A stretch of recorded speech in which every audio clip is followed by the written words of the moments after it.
ಯಾವ ವಿಡಿಯೋ ಮಾಡೋವಾಗ್ಲೂ ಅಷ್ಟು ಬೇಜಾರಾಗಲ್ಲ. ಇವನ್ ವಿಡಿಯೋ ಮಾಡಿದಾಗ ನನ್ನ ಮನಸ್ಸಿಗೆ ನೋವಾಗ್ತಾ ಇದೆ. ಯಾಕಂದ್ರೆ ಈ ವಿಡಿಯೋನ ಪ್ರತಿಯೊಬ್ಬ ಯುವಕರು ನೋಡ್ಲೇಬೇಕು, ಯಾವುದೇ ಕಾರಣಕ್ಕೂ ಮಿಸ್ ಮಾಡ್ಕೊಬೇಡಿ. ನಿಂತ್ಕೋಬೇಕು, ನಾವು ಇದೀವಿ ಸಪೋರ್ಟ್, ನಾವು ಸಪೋರ್ಟ್ ಇದೀವಿ, ಏನೂ ಆಗಲ್ಲ.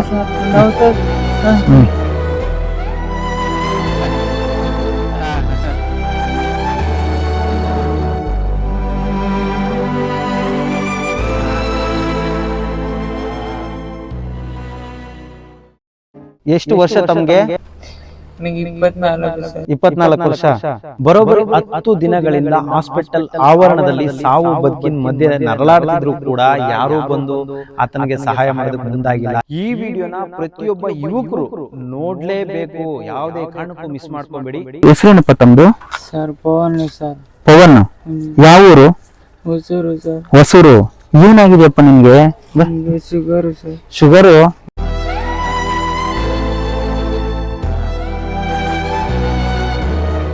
ಸರ್ ನನ್ನ ಪರಿಸ್ಥಿತಿ ಹಿಂಗೈತೆ ಸರ್.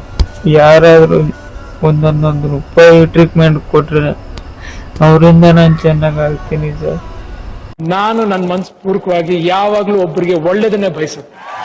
I mean it. ಸ್ನೇಹಿತರೆ ನಮಸ್ಕಾರ, ನಾನು ನಿಮ್ಮ ಪ್ರೀತಿಯ ಜನಸ್ನೇಹಿ ಯೋಗೇಶ್. ಮೊದಲನೇದಾಗಿ ಗ್ಲೌಸು ಮತ್ತು ಮಾಸ್ಕ್ ಹಿಡ್ಕೊಂಡು ನಿಂತಿದ್ದೀನಿ ಅಂದರೆ ನಿಜವಾಗ್ಲೂ ನನಗೆ ಈ ವಿಷಯನ ಹೇಳೋಕ್ಕೆ ಮೈ ಜುಮ್ ಅನ್ನಿಸ್ತಾ ಇದೆ. ಕಾರಣ ಏನಪ್ಪ ಅಂತ ಹೇಳಿದ್ರೆ 24 ವರ್ಷದ ಹುಡುಗನ ಜೀವನ ಇವತ್ತು ಬರ್ಬಾದಾಗ್ಬಿಟ್ಟಿದೆ. ಆತನಿಗೆ ಯಾವ ರೋಗ ಬಂದಿದೆ ಅಂತ ನಾನು ಕೂಡ ಹೇಳೋದಕ್ಕೆ ಅಸಾಧ್ಯ ಅನ್ನಿಸ್ತಾ ಇದೆ.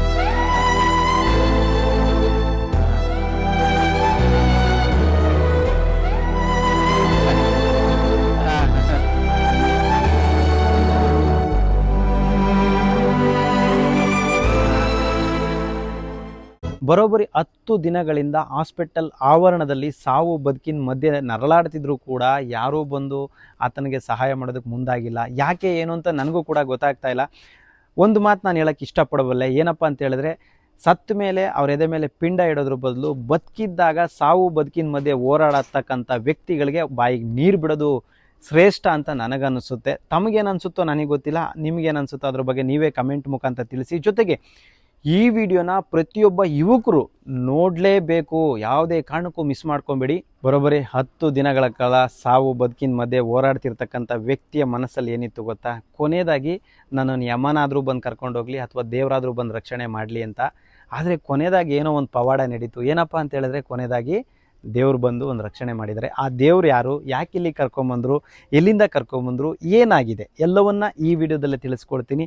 ನಿಮಗೆ ಅವ್ರು ಮಾಡಿರೋ ಕೆಲಸ ದೇವ್ರ ಥರ ಇದೆ ಅಂತ ಹೇಳಿದ್ರೆ ಅವ್ರಿಗೆ ಅಭಿನಂದನೆಗಳನ್ನ ತಿಳಿಸಿ. ಜೊತೆಗೆ ಆ ವ್ಯಕ್ತಿಯ ಪರಿಸ್ಥಿತಿಯನ್ನು ನೋಡಿದ ಮೇಲೂ ಕೂಡ ನಿಮ್ಗೇನಾದರೂ ಬ್ಯಾಡ್ ಕಮೆಂಟ್ ಹಾಕಬೇಕು ಅನ್ಸಿದ್ರೆ ಅದನ್ನು ನನಗೆ ಹಾಕಿ. ಎಲ್ರಿಗೂ ಒಳ್ಳೆಯದಾಗಲಿ, ಶನೇಶ್ವರ ಒಳ್ಳೇದು ಮಾಡಲಿ. ನಮಸ್ಕಾರ ಸ್ನೇಹಿತರೆ. ಗೌರಿಬಿದನೂರಿಂದ ಅಣ್ಣಂದರು ಬರ್ತಾ ಇದ್ದಾರೆ.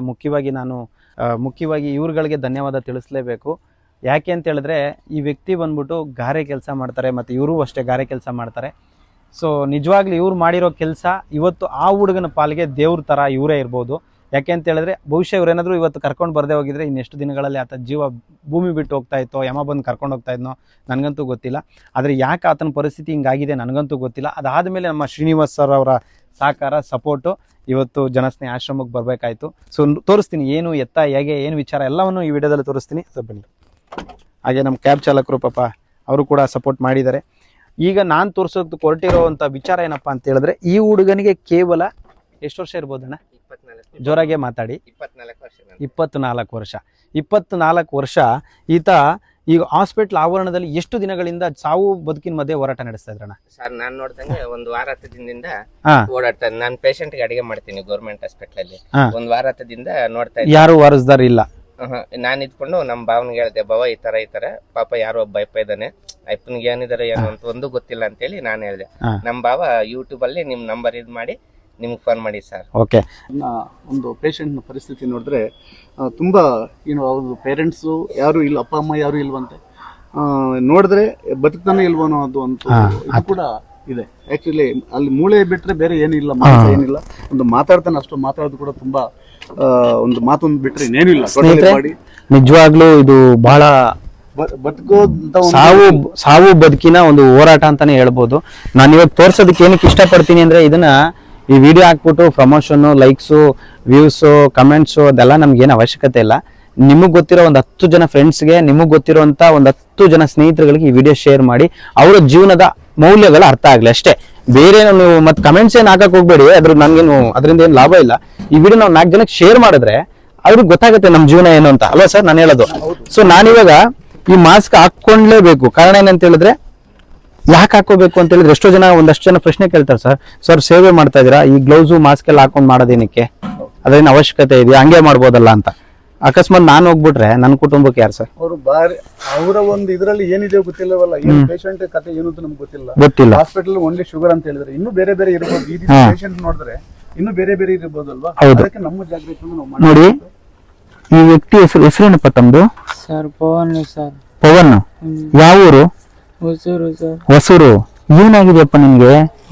Sugar sir. ಶುಗರು? ಸರ್. ಬರೀ ಶುಗರ್ ಹಿಂಗ ಆಗಕ್ ಚಾನ್ಸೇ ಇಲ್ವಲ್ಲಮ್ಮ? ಇಲ್ಲ ಸರ್, ಶುಗರ್ ಇಂದಾನೆ ಸರ್. ಸರ್ ಕಾಲ್ಗಳು ನಿಂತ್ಕೋಬೇಕು, ನಾವು ಇದೀವಿ ಸಪೋರ್ಟ್, ನಾವು ಸಪೋರ್ಟ್ ಇದೀವಿ, ಏನು ಆಗಲ್ಲ. ವೀಲ್ ಚೇರ್ ತಗೊಂಡ್ರು ಸ್ನೇಹಿತರೆ. ಇನ್ನೊಂಚೂರು ಕೈ ಕರ್ಕೊಂಡ್ ಇರು, ಅಲ್ಲೇ ಇರ್ಲಿ.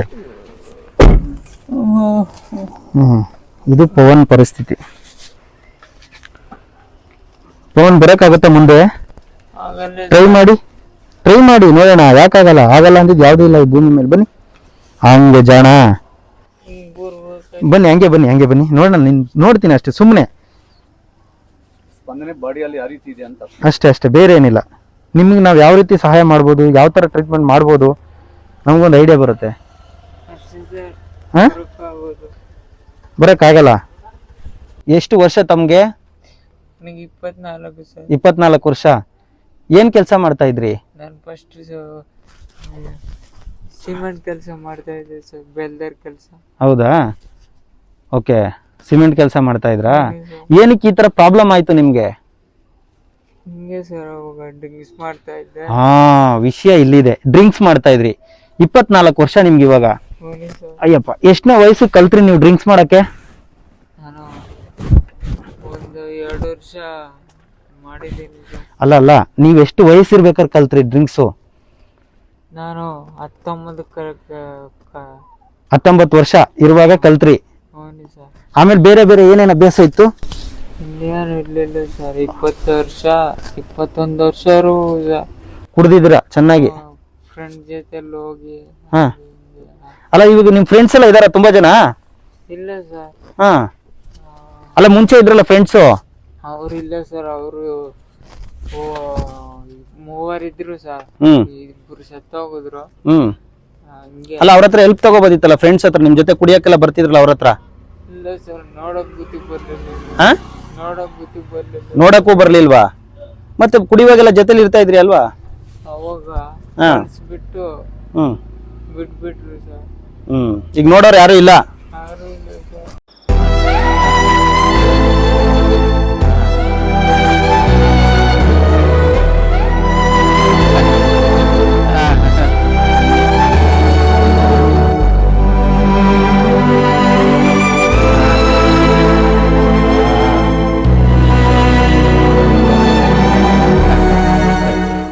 ಈ ಥರ ಯಾರು ದಯವಿಟ್ಟು ಮನೆಗೆ ಆ ಥರ ಪೇಷಂಟ್ಗಳಾಗಲಿ ಅವ್ರಿಗೆ ತೊಂದರೆ ಆದರೆ ಯಾರೋ ಒಬ್ರು ಕೈ ಜೋಡಿಸಿ ಒಂದು ಹಾಸ್ಪಿಟ್ಲಿಗೆ ಕರ್ಕೊಂಡೋಗಿ ಇದು ಮಾಡೋದು ನೋಡ್ರಿ. ನಿಮ್ಮ ಕೈಲಾಗ್ಲಿಲ್ವಾ, ಇಂಥ ಮಹಾನುಭಾವರು ಆಶ್ರಮಗಳು ಇರ್ತವೆ, ಅಲ್ಲಿ ಕರ್ಕೊಂಬಂದು ಬಿಡೋದಾದ್ರೂ ಮಾಡ್ರಿ, ಬೀದಿಗೆ ಬಿಟ್ಟು ಹೋಗ್ಬೇಡಿ. ಇವತ್ತು ಪರಿಸ್ಥಿತಿ ಹೆಂಗಿತ್ತು ಸರ್ ರೋಡಲ್ಲಿ? ನಾವೇ ನೋವು ತಿನ್ಕೊಂಡ್ವಿ ಸರ್. ನೋವು ತಿಂದು ಅಲ್ಲೇ ಸರ್ ಪಕ್ಕದಲ್ಲೇ ಮಲ ಮಾಡ್ಕೊಂಡು, ಅಲ್ಲೇ ರಿಸರ್ಚ್ ಮಾಡ್ಕೊಂಡು, ಅಲ್ಲೇ ಬೆಡ್ ಪಕ್ಕದಲ್ಲೇನೆ ಎದ್ದು ಓಡಾಡಕ್ ಆಗೋದೇ ಇಲ್ಲ. ಓಡಾಡ್ತಾನೆ ಇರ್ಲಿ, ಗಲೀಜು ಮಾಡ್ಕೊಂಡು ಅಲ್ಲೇ ಜರುಗೋದು, ಪಕ್ಕದಲ್ಲೇ ಮಲಗೋದು, ಅಷ್ಟೇ ಇದೆ ಪರಿಸ್ಥಿತಿ. ನೋಡಿ, ಈಗ ನಾನ್ ಕೇಳೋದು ಏನ್ ಗೊತ್ತಾ, ಈ ಪರಿಸ್ಥಿತಿಗೆ ಬಂದ್ರೂ ಕೂಡ ನಿಮ್ ಮನೆಯವ್ರು ಯಾರು ಬಂದಿಲ್ವಾ ನಿಮ್ಮ ನೋಡಕ್ಕೆ? ನನಗೆ ಯಾರು ಬಂದಿಲ್ಲ ಸರ್, ನೋಡಕ್ ಬಿತ್ತು ಬಂದಿಲ್ಲ. ಇದೇನೋ ಸತ್ತೋಗಿದೇನೋ ನೋಡ್ಕೊಂಬೋಣ ಅಂತ ಒಬ್ರು ಬರ್ಲಿಲ್ಲ ಸರ್. ಏನ್ ಹೇಳಕ್ ಇಷ್ಟಪಡ್ತೀರಾ ನಿಮ್ ಮನೆಯವ್ರು ಯಾರಾದ್ರೂ ನೋಡ್ತಿದ್ರೆ? ನಿಮ್ ಮನ್ಸಲ್ಲಿರೋ ಮಾತುಗಳು ಸರ್. ಅವ್ರಿದ್ರು ನನ್ ಲೆಕ್ಕದಲ್ಲಿ ಸತ್ತೋಗ್ದಂಗೆ ಅವರೆಲ್ಲ ಸತ್ತೋಗಿದ್ದಾರೆ ನಿಮ್ ಪಾಲಿಗೆ ಅನ್ನೋ ತರ. ನಾನೆಲ್ಲ ಬೇಡ್ಕೊಂಡಿದ್ದೀನಿ ಸರ್ ನಮ್ಮ ಮನೆಯವ್ರಿಗೆ. ನನಗೆ ಹಾಸ್ಪಿಟ್ಲಿಗೆ ತೋರಿಸ್ರಿ, ಇಲ್ಲಾಂದ್ರೆ ಅನಾಥಾಶ್ರಮ ಸೇರಿಸ್ರಿ ಅಂತ ಎಲ್ಲ ಬೇಡ್ಕೊಂಡಿದ್ದೀನಿ ಸರ್. ಯಾರಿಗೂ ಕಿವಕ್ಕೆ ಹಾಕೊಂಡಿಲ್ಲ ಸರ್. ತಂದ್ಬಿಟ್ಟು ಹಾಸ್ಪಿಟ್ಲ್ ಹತ್ರ ಬಂದ್ಬಿಟ್ಟು ಹೊರಟೋಗು. ಊಟ ತಿಂಡಿಗೆ ಏನ್ ಮಾಡ್ತಿದ್ದಣ್ಣ? ಊಟ ತಿಂಡಿಗೆ ಸರ್ ಅವ್ರು ಇವ್ರ ಹತ್ರ ಬೇಡ್ಕೊಂತ ಇದ್ದೆ ಸರ್. ಭಿಕ್ಷೆ ಬಿಡ್ತಾ ಇದ್ರಿ? ಮತ್ತು ಬಾತ್ರೂಮ್ 10 ದಿನಗಳಿಂದ ಬಾತ್ರೂಮ್ಗೆ ಸ್ನಾನಕ್ಕೆ ಎಲ್ಲ ಅಲ್ಲೇ ಸರ್. ಹಾ ಅಲ್ಲೇ ಮಲ್ಕೊಳೋದು ಅಲ್ಲೇ ಎಲ್ಲಾನು ಸರ್. ಕದ್ಲಕ್ ಗುದ್ದಕ್ ಆಗ್ತಾ ಇಲ್ಲ ಸರ್. ಕದ್ಲಕ್ ಕೂಡ ಆಗ್ತಾ ಇಲ್ಲ. ನೋಡಿ ಸ್ನೇಹಿತರೆ, ನೀವು ನೋಡ್ಬೋದು ನೋಡಿ, ಇದು ಆ ವ್ಯಕ್ತಿಯ ಕೈ. ನೀವು ಗಮನಿಸಿ, ಈ ಹುಟ್ಟಿರೋ ಮಕ್ಳಿಗೂ ಇದಕ್ಕಿಂತ ಸ್ವಲ್ಪ ದಪ್ಪ ಇರ್ತದೆ ಕೈ. ಏನಣ್ಣ? ಮಾಂಸನೂ ಇರುತ್ತೆ. ಈಗ ಹುಟ್ಟಿರೋ ಮಕ್ಕಳಿಗೆ ಇದಕ್ಕಿಂತ ದಪ್ಪ ಇರುತ್ತೆ ಕೈ ಅಂತ ನನ್ನ ಅನಿಸಿಕೆ. ಕೈ ದಪ್ಪನೂ ಇರುತ್ತೆ, ಮಾಂಸನೂ ಇರುತ್ತೆ. ದಯವಿಟ್ಟು ಈ ವಿಡಿಯೋನ ನೋಡುವಂತವ್ರು ಈ ವಿಡಿಯೋನ ಕನಿಷ್ಠ ಪಕ್ಷ ಒಂದಷ್ಟು ಜನಕ್ಕೆ ಶೇರ್ ಮಾಡಿ. ಕಾರಣ ಏನಂತ ಹೇಳಿದ್ರೆ, ಇವರ ಬಗ್ಗೆ ಏನಾದ್ರೂ ಮಾಹಿತಿ ಗೊತ್ತಾಗ್ಬೇಕು, ಮತ್ತೆ ಇವರ ಫ್ಯಾಮಿಲಿ ಬಗ್ಗೆ ಮಾಹಿತಿ ಗೊತ್ತಾಗ್ಬೇಕು, ಅಥವಾ ಇವ್ರಿಗೆ ಅಣ್ಣ ತಮ್ಮ ಬಂಧು ಬಳಗ ಯಾರಾದ್ರೂ ಇದ್ರೆ ಈ ವಿಡಿಯೋ ನೋಡಿದ್ಮೇಲೆ ಏನಾದ್ರೂ ಬಂದು ಕರ್ಕೊಂಡು ಹೋಗುವಂತ ಒಂದು ಅಭಿಲಾಷೆ ಅವ್ರಿಗಿದ್ರೆ ಖಂಡಿತವಾಗ್ಲೂ ಬಂದು ಜನಸ್ನೇಹಿ ಆಶ್ರಮದಲ್ಲಿ ಇವ್ರು ಇರ್ತಾರೆ, ಕರ್ಕೊಂಡು ಹೋಗ್ಬೋದು. ಸರ್, ಇವಾಗ ನಿಮ್ಗೆ ಟ್ರೀಟ್ಮೆಂಟಿನ ಅವಶ್ಯಕತೆ ಅಂತೂ 200% ಇದೆ, ಆಯ್ತಾ? ನಾನು ನನ್ನ ಶಕ್ತಿ ಮೀರಿ ಮಾಡ್ಬೋದು, ಅದನ್ನ ಬಿಟ್ರೆ ಜನಗಳೇ ನಿಮಗ್ ಮಾಡ್ಬೇಕು. ಸೊ ಅವ್ರ ಹತ್ರ ಏನ್ ಕೇಳ್ಕೊತೀರಾ? ಸರ್, ನನ್ನ ಪರಿಸ್ಥಿತಿ ಹಿಂಗೈತೆ ಸರ್. ಯಾರಾದ್ರೂ ಒಂದೊಂದು ರೂಪಾಯಿ ಟ್ರೀಟ್ಮೆಂಟ್ ಕೊಟ್ರೆ ಅವರಿಂದ ನಾನು ಚೆನ್ನಾಗಿ ಆಗ್ತೀನಿ ಸರ್. ಅವ್ರ ಕೈಯಲ್ಲಿ ಎಷ್ಟಾದ್ರೆ ಅಷ್ಟು ಸಹಾಯ ಮಾಡ್ಬೇಕು. ಇವತ್ತು ನಿಜವಾಗ್ಲೂ ನಾನು ನಿಜವಾಗ್ಲೂ ಧನ್ಯವಾದ ಹೇಳ್ತೀನಿ ಸರ್ ಇವ್ರುಗಳಿಗೆ. ಯಾಕಂದ್ರೆ ಇವತ್ತು ಅವ್ರೇನಾದ್ರು ಬಹುಶಃ ನೋಡಿ ಒಂದು ಫೋನ್ ಮಾಡಿ ರಿಸಿಪ್ಟ್ ತಗೊಂಡು ಸ್ಟೇಷನ್ಗೆ ಹೋಗಿ ಲೆಟರ್ ಮಾಡಿಸಿ ಒಂದಿನ ಹೋಯ್ತಾ ಸರ್? ಒಂದಿನ ಸಂಪಾದನೆ ಹೋಯ್ತಾ ಸರ್? ಒಂದು ದಿನ ನಿಮ್ ಜೀವನ ಹೋಯ್ತಾ ಸರ್? ಹೆಂಗ ಬಂದಿದ್ವಿ ಭಗವಂತ ಅಲ್ಲವನೇ. ಅವ್ರು ಕರೆ ಮಾಡಿ ಹೇಳಿದ್ರು, ಸರ್ ನಾನು ಇವ್ನಿಗೆ ರಕ್ಷಣೆ ಮಾಡ್ಬೋದು, ಆದ್ರೆ ಗಾರೆ ಕೆಲಸ ಮಾಡ್ತಾ ಇದ್ದೀನಿ, ನನ್ನ ಹತ್ರ ಕರ್ಕೊಂಬರೋದಕ್ಕೂ ನನ್ನ ಹತ್ರ ಹಣ ಇಲ್ಲ ಸರ್ ಅಂತ. ಆದ್ರೆ ನಾನಂತ ಅವ್ರಿಗೆ ಏನ್ ಹೇಳಿದೆ ಅಂದ್ರೆ, ನೀವು ಕರ್ಕೊಂಬರೋ ಮನ್ಸು ಮಾಡಿದಿರಲ್ಲ, ದಯವಿಟ್ಟು ಅದನ್ನ ಖಂಡಿತ ನಾನು ಸಹಕಾರ ಕೊಡ್ತೀನಿ. ಸ್ಟೇಷನ್ ಲೆಟರ್ ಮಾಡಿಸಿ ಒಂದು ಕ್ಯಾಬ್ ಮಾಡ್ಕೊಳ್ಳಿ, ಕರ್ಕೊಂಬನ್ನಿ, ಅದ್ರದ್ದು ಏನ್ ಅಮೌಂಟ್ ಆಗುತ್ತೆ ನಾನು ಕೊಡ್ತೀನಿ ಅಂತ. ಸೊ ಗೌರಿಬಿದನೂರಲ್ಲಿ ಯಾರು ನನ್ನ ಕಾಂಟ್ಯಾಕ್ಟ್ ಅಲ್ಲಿ ಇರ್ತಾರೆ ಅಂತ ಸರ್ಚ್ ಮಾಡಿದಾಗ ಶ್ರೀನಿವಾಸ್ ಸರ್ ಸಿಕ್ಕಿದ್ರು. ಅವ್ರಿಗೆ ಇಮಿಡಿಯೇಟ್ ಆಗಿ ಕರೆ ಮಾಡಿದೆ, ಸರ್ ಒಂದು ಸಮಸ್ಯೆ ಆಗಿದೆ, ಒಂದು ವ್ಯಕ್ತಿನ ಅಲ್ಲಿಂದ ಕರ್ಕೊಂಡ್ ಬರ್ಬೇಕು ಅಂದ ತಕ್ಷಣನೇ ಒಂದು ಕ್ಯಾಬ್ನ ಮಾಡ್ಕೊಂಡು ರಿಸಿಪ್ಟ್ ತಗೊಂಡು ಅವರು ಹಾಸ್ಪಿಟಲ್ ಹತ್ರ ಹೋಗಿ ಪೇಷಂಟ್ ನ ರಿಸೀವ್ ಮಾಡ್ಕೊಂಡು ಇಲ್ಲಿವರೆಗೂ ಕರ್ಕೊಂಡು ಬಂದಿದ್ದಾರೆ. ನಾನು ಮೊದಲನೇದಾಗಿ ನಿಮ್ಗೂ ಧನ್ಯವಾದ ತಿಳಿಸ್ತೀನಿ. ಆಮೇಲೆ ಇವ್ರಿಗಂತೂ ಹೃದಯಪೂರ್ವಕವಾಗಿ ಧನ್ಯವಾದಗಳನ್ನ ಖಂಡಿತ ತಿಳಿಸ್ತೀನಿ, ಯಾಕಂದ್ರೆ ನಿಮ್ ಸೇವೆಗೆ ಅಮೋಘ. ನಿಮ್ಗೂ ಕೂಡ ಧನ್ಯವಾದ ತಿಳಿಸ್ತೀನಿ. ಸೊ ದಯವಿಟ್ಟು ಈ ವಿಡಿಯೋನ ಕನಿಷ್ಠ ಪಕ್ಷ ಒಂದು 10 ಜನಕ್ಕೆ ಶೇರ್ ಮಾಡಿ, ಸಪೋರ್ಟ್ ಮಾಡಿ. ಇದು ಪವನ್ ಅವರ ದುರ್ಸ್ಥಿತಿ ನೋಡ್ಕೊಳ್ಳಿ. ನಾನು ಯಾಕೆ ಇದನ್ನ ತೋರಿಸ್ತಾ ಇದ್ದೀನಿ ಅಂದ್ರೆ, ಇವತ್ತು ಅವ್ರಿಗೆ ಬಂದಿರೋ ದುರ್ಸ್ಥಿತಿನ ನನ್ನ ಕೈಲಂತೂ ಕಣ್ಣಾರೆ ನೋಡೋಕ್ಕಾಗ್ತಾ ಇಲ್ಲ. ಅವರ ಕುಟುಂಬಸ್ಥರು ಯಾರು ಅಂತನೂ ನನಗೆ ಗೊತ್ತಿಲ್ಲ. ಈ ವಿಡಿಯೋ ಏನಾದರೂ ನೋಡಿದ್ರೆ ನಿಮಗೂ ಒಂಚೂರು ಕರಳು ಚುರುಕು ಅನ್ಸಿದ್ರೆ, ನಿಮ್ಮದು ತಾಯಿ ಹೃದಯ ಆಗಿದ್ರೆ, ಈ ವ್ಯಕ್ತಿಗೆ ಏನಾದರೂ ಸಪೋರ್ಟ್ ಮಾಡಬೇಕು, ಸಹಾಯ ಮಾಡಬೇಕು, ಈ ವ್ಯಕ್ತಿನೂ ನಮ್ಮವನು, ಈ ವ್ಯಕ್ತಿನೂ ನಮ್ಮಲ್ಲಿ ಒಬ್ಬನಾಗಿ ಇರಬೇಕು ಅಂತ ನಿಮಗೆ ಅನ್ಸಿದ್ರೆ ಈ ವಿಡಿಯೋನ ಒಂದಷ್ಟು ಜನಕ್ಕೆ ಶೇರ್ ಮಾಡಿ. ನಿಮ್ಮ ಕೈಲಾದಷ್ಟು ಸಹಾಯ, ಸಪೋರ್ಟು, ಸಹಕಾರ, ಆಶೀರ್ವಾದ ಎಲ್ಲವನ್ನು ಮಾಡಿ ಆದಷ್ಟು ಬೇಗ ಪವನ್ ಅವ್ರನ್ನ ಮತ್ತೆ ಒಬ್ಬ ಮನುಷ್ಯನನ್ನಾಗಿ ಮಾಡುವಂತ ಒಂದು ಸಣ್ಣ ಪ್ರಯತ್ನ ಸರ್. ಖಂಡಿತ ಸರ್, ಇದು ಭರವಸೆ ಅಲ್ಲ, ಒಂದು ಪ್ರಯತ್ನ. ಆಕ್ಚುಲಿ ಮಗುವನ್ನು ಬೆಳೆಸಬಹುದು, ಬಟ್ ಇಂಥ ಒಂದು ಪವನ್ ಈ ರೀತಿ ದುಸ್ಥಿತಿಗೆ ಬಂದಿರುವಂತ ಪವನ್ನ ಬದುಕೋದು ತುಂಬಾ ಕಷ್ಟ ಇದೆ. ಆದಷ್ಟು ನಿಮ್ಮ ಕೈಯಲ್ಲಿ ನಾವು ಕೂಡ ಸಹಾಯ ಮಾಡ್ತೀವಿ, ನಿಮ್ಮ ಕೈಯಲ್ಲಿ ಆದಷ್ಟು ಸಹಾಯ ಮಾಡಿ ಪವನ್ನ ಉಳಿಸೋಣ ಅಂತೇಳಿ ಒಂದು ಮಾನವೀಯತೆಯಿಂದ ಹೇಳ್ತಾರಂತ ವಿಷಯ. Thank you so much sir. Thank you, ನಿಮ್ಮೆಲ್ರಿಗೂ ಧನ್ಯವಾದ.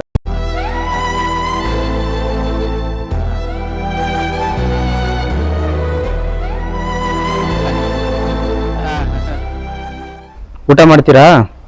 ಸರ್, ಹೊಟ್ಟೆ ಹಸಿತೈತೆ ಸರ್. ಹೊಟ್ಟೆ ಜಾಸ್ತಿ ಹಸಿತೈತೆ. ಹೊಟ್ಟೆ ಹಸಿತಾ ಇದೆಯಾ? ಎಷ್ಟು ದಿನ ಆಯ್ತು ಊಟ ಮಾಡಿ? ಬೆಳಗ್ಗೆ ಅವ್ಯಾವ ರಾತ್ರಿ ಬೋಂಡ ಕೊಟ್ಟಿದ್ರು ಸರ್, ಅವೇ ಬೆಳಗ್ಗೆಯಿಂದ ತಿಂದಿದ್ವಿ. ಊಟ ಮಾಡಿಲ್ಲ? ಊಟ ತಿಂದಿಲ್ಲ ಸರ್. ಏನ್ ಬೇಕು ಇವಾಗ? ಏನನ್ನ ಕೊಟ್ರೆ ತಿಂತೀನಿ ಸರ್. ಹೊಟ್ಟೆ ಹಸುವಾಗ್ತಾ ಇದೆಯಾ? ಹಾಲು ಬೇಕಾ, ಊಟ ಬೇಕಾ? ಹಾಲು ಊಟ ಎರಡು ಬೇಕಾ? ಹಾ. ಏಯ್ ಗಣೇಶ, ಬರಪ್ಪ, ಇಲ್ಲಿಸಿದ್ರ ಅಣ್ಣವ್ರಿಗೆ ಊಟ ಬೇಕಂತೆ. ಸೊ ಭಾಳ ಬೇಜಾರಾಗುತ್ತೆ. ಯಾರ್ದಾದ್ರೆ ಏನು ಹೊಟ್ಟೆ ಅಲ್ವಾ ಪಾಪ, ಯಾರು ರೋಗ ಇದ್ರೂ ಹೊಟ್ಟೆಗೆ ಅನ್ನ ತಿನ್ನಲೇಬೇಕಲ್ಲ. ಸೊ ಪಾಪ ಹುಡುಗ ಅದು ಎಷ್ಟು ದಿನದಿಂದ ಊಟ ಬಿಟ್ಟಿದ್ದಾನೋ, ಎಷ್ಟು ದಿನದಿಂದ ನರಕ ನೋಡ್ತಿದ್ದಾನೋ, ಎಷ್ಟು ದಿನದಿಂದ ಅವನ್ನ ಮಾತಾಡ್ಸೋರ್ ಗತಿ ಇಲ್ಲ ಅಂತ ಎಷ್ಟು ದಿನ ಕೊರ್ಗಿದಾನೋ. ಭಾಳ ಬೇಜಾರಾಗುತ್ತೆ, ಭಾಳ ನೋವಾಗುತ್ತೆ. ದೇವ್ರು ನಮ್ಮನ್ನೇನೋ ಅಷ್ಟು ಚೆನ್ನಾಗಿ ಇಟ್ಬಿಟ್ಟವನು ಇವತ್ತು. ನಾಳೆ ಏನಾದ್ರು ಈ ಪರಿಸ್ಥಿತಿಗಳು ನಮ್ಗೇನಾದ್ರು ಬಂದ್ಬಿಟ್ರೆ ಭವಿಷ್ಯ ನಮ್ಮನ್ನ ಯಾರು ಕಾಪಾಡ್ತಾರೋ? ದೇವ್ರೊಬ್ಬ ಕಾಪಾಡ್ಬೋದು. ಕಾರಣ ಏನಂದ್ರೆ ಬೇಜಾರಾಗತ್ತೆ. ಯಾಕಂದ್ರೆ ನಾನು ಯಾವ ವಿಡಿಯೋ ಮಾಡೋವಾಗ್ಲೂ ಅಷ್ಟು ಬೇಜಾರಾಗಲ್ಲ. ಇವನ್ ವಿಡಿಯೋ ಮಾಡಿದಾಗ ನನ್ನ ಮನ್ಸಿಗೆ ನೋವಾಗ್ತಾ ಇದೆ. ಯಾಕಂದ್ರೆ ಅವನಿಂಥ ಪರಿಸ್ಥಿತಿಲಿ ಇದಾನಂದ್ರೂ ಕರ್ಕೊಂಬನ್ನಿ ಅಂತ ಹೇಳಿದೆ. ಕಾರಣ ಏನಂದ್ರೆ ನನ್ನ ತಮ್ಮ ಸುರೇಶ್ ಅಂತ, ಅವನು ಇದೇ ಪರಿಸ್ಥಿತಿ ಆಗಿತ್ತು. ಅಂದ್ರೆ ಅವ್ನು ಕುಡಿತಾ ಇರ್ಲಿಲ್ಲ, ಏನೂ ಮಾಡ್ತಾ ಇರ್ಲಿಲ್ಲ. ಬಟ್ ದೇವರು ಇದೇ ಸೇಮ್ ಸಿಚುವೇಶನು, ಇದೇ ಸೇಮ್ ಪರಿಸ್ಥಿತಿ, ಇವ್ರು ಹೆಂಗೆ ಮೂಳೆ ಬಿಟ್ಕೊಂಡು ಇವತ್ತು ಅನ್ನ ಕೊಡಿ ಅಂತ ಕೇಳ್ತಿದ್ರು, ಅದೇ ತರ ಅವನು ಕೂಡ ನರಳಿ ಸತ್ತ. ಅದಕ್ಕೆ ನನ್ಗೆ ಇಂಥ ಪೇಷಂಟ್ಗಳನ್ನ ಕಂಡ್ರೆ ಸಹಾಯ ಮಾಡ್ಬೇಕು ಅನ್ಸುತ್ತೆ.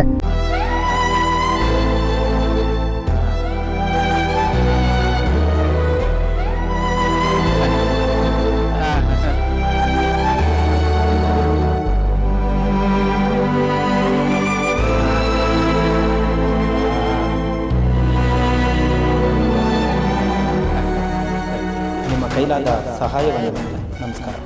ನಾನು ನನ್ನ ಮನಸ್ಪೂರ್ವಕವಾಗಿ ಯಾವಾಗ್ಲೂ ಒಬ್ಬರಿಗೆ ಒಳ್ಳೇದನ್ನೇ ಬಯಸುತ್ತೆ. I mean it.